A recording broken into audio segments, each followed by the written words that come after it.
What's up, guys? We are talking about nostalgia today. Now, nostalgia is a sentimental longing or wishful affection for something that has happened in the past that is typically tied to some happy moment in our life, right?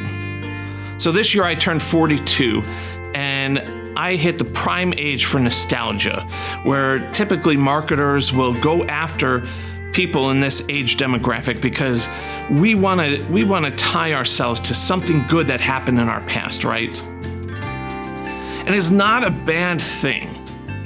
Like, if we take a moment and we look at the evolution of music in the last 30 years. When I was young, I would walk around with a Walkman that helped me listen to music wherever I went, right? It was a modern marvel of the time. I was able to take my music from my living room on the road with me, right? So cassettes were a huge thing. Like, they were the forerunner of technology in the 80s and into the early 90s, right? The biggest drawback to that was I was limited to the music I could listen to by the amount of cassettes I could carry around, right? But like everything in life, it gets replaced by a new and better technology.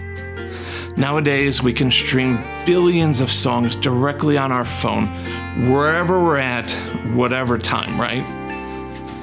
Did this make cassettes unusable anymore? No, because I could still listen to cassettes to this day, right? It still functions just as it did back in the day, and can still be relevant to the right person. I'm not gonna lie, I do still have a Walkman. But we can look at what God does in our lives through the same lenses. There are things that God does or moves that God creates in the church that are amazing. They propel people and the church to where it is today. But sometimes we keep looking back into the past. And when we do that, we limit how God can move in our lives and the church today.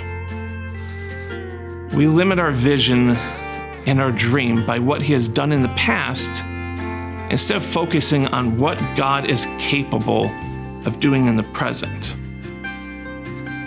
So don't get me wrong when I say that. It's perfectly okay to look back to the past to see what God has done.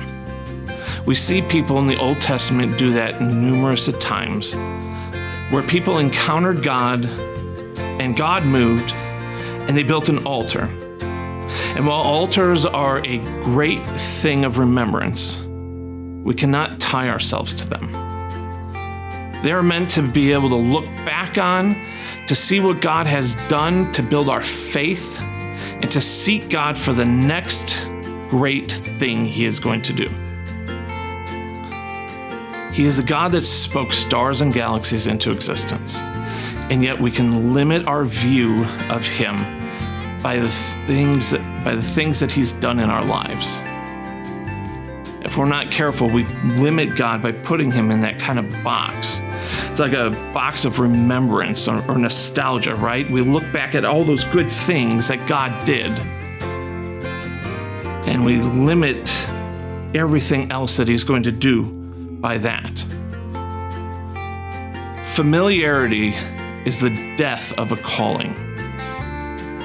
We see that when God freed Israel from Egypt, right?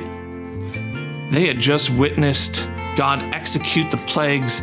God split the Red Sea, and they literally walked through, the Bible says, on dry land. And yet, when the time seemed tough, they longed to go back to captivity instead of pressing on to see what amazing things God had in store for them.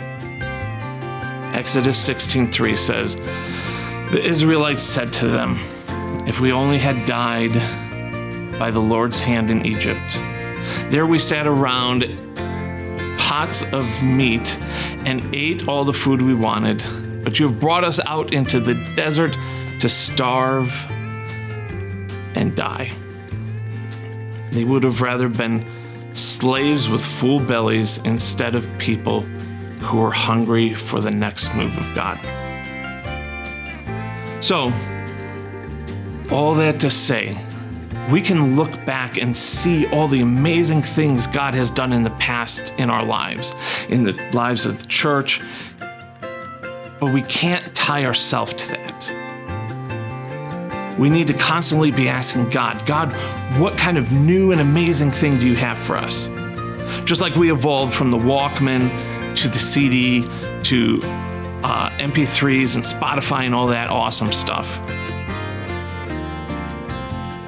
Evolution of that relationship is good. So I want to encourage you, don't tie yourself to altars you built in the past. Press on and keep moving forward with what God has for you today. Have a blessed and amazing day.